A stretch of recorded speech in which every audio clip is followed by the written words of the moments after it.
After the break, we're talking hoops. I'll go from the NBA and the best player in the world to the NCAA and the best team in college basketball, so stay tuned.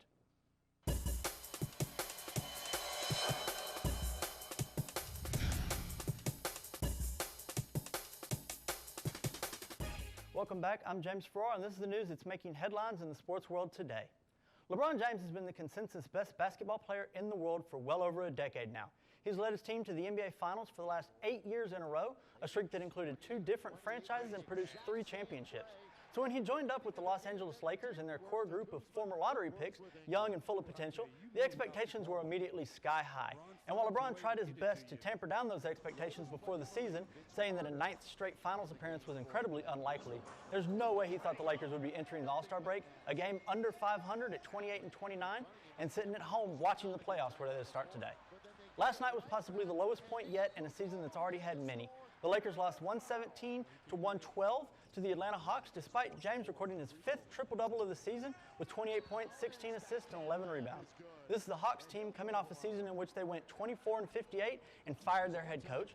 Currently, they're last place in their division with a record of 19-38, the 5th worst in the NBA. After the game, the frustration was apparent on LeBron's face. When asked whether there was concern over his team's playoff chances, he said, quote, "You either make it or you don't make it," end quote. The Lakers, who haven't made the playoffs in the tougher Western Conference since the 2012-2013 season, are currently in 10th place, 2.5 games behind the Sacramento Kings for the 8th and final playoff spot. While the best player in the NBA's team continues to struggle, the best team in college basketball just continues winning. And last night may have been their most impressive of the season. Coming off a very hard-fought win Saturday night on the road against the number 3 ranked team in the country with the top-ranked defense, the Virginia Cavaliers, it would be understandable if Duke had been unable to put on the type of performance required to win last night against another tough opponent, 16th ranked Louisville, in another tough road environment. Louisville blacked out the KFC Yum Center in response to Duke freshman R.J. Barrett, saying that the Blue Devils like to wear their black jerseys on the road because it was like they were going to the team's funeral. Duke chose not to wear their black jerseys, by the way, in this one. For the first 30 minutes, it looked like everything was working against Duke. It was going to be too much for the talented Blue Devils to overcome.